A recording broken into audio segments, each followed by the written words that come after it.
Hi and welcome to Song Teach. In this session we're going to have a look at a song called Unfailing Love. It's been around for a few years, but it's become a real staple and a great worship song, just a good statement of faith and trust in God and submission to Him. It was written by Nigel Briggs and Trent, and when they play it in the key of B, which works really well for a full band or a home group that are really confident in hitting their higher notes and belting out songs. Today I'm going to play it with the capo on the 3rd fret using G chords, which means it's in B flat.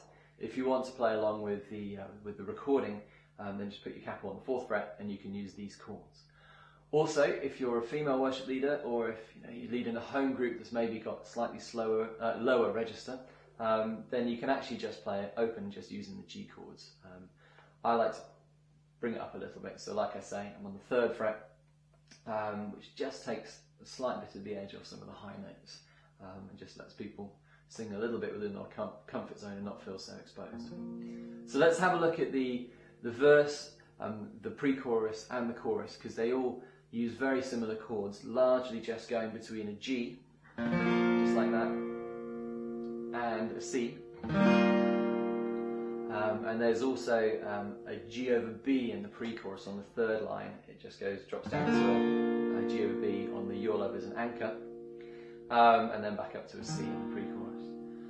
And in the chorus, it will actually go down to an A minor at the end, and then up to the C. And strumming wise, we want to leave some room for the chorus to kind of soar up and rise up and have a bit more dynamic. So in the verses, I tend to just have a nice chugging rhythm going, but not muting too hard on the strings, just letting them ring out a little bit. And then when I go into the pre-chorus, I'll mute a little bit more and kind of work the bass strings a bit more, just to give it kind of a driven feel, and then let it ring out as you come towards the end of the pre-chorus, and start strumming more open and letting it ring out on the chorus. It just lets it rise up when the song feels like it wants to. So let's have a look at that from the top, and it goes a bit like this.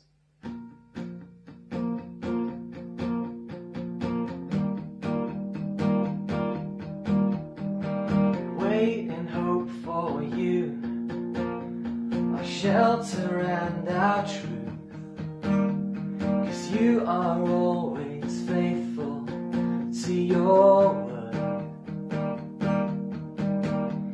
Consume our hearts and minds, be the author of this life.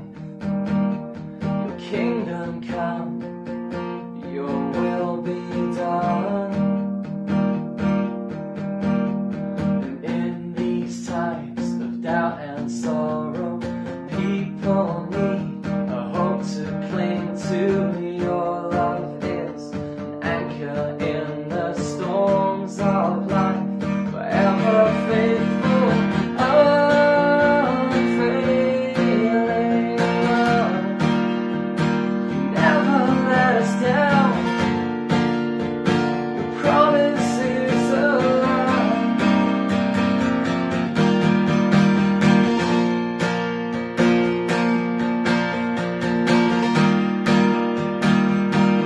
And back to the music. Wait and hope for you, our shelter and our truth, so on and so forth. There is also a bridge section, which works really nicely. The song can work really simply on its own without the bridge. It doesn't always need to be there. Sometimes you can actually do the verse, chorus, and that's enough. The bridge adds an extra sort of section to it, and it can work really, really nicely.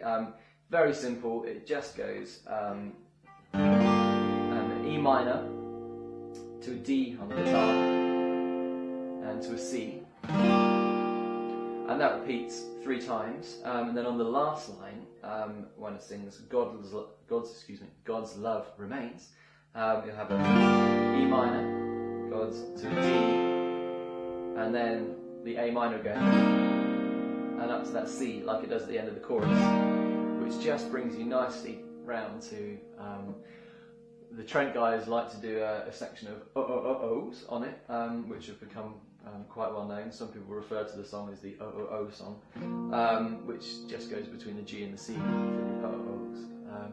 So let's have a look at that bridge. We'll bring it in from the end of a chorus. So we'll have a oh,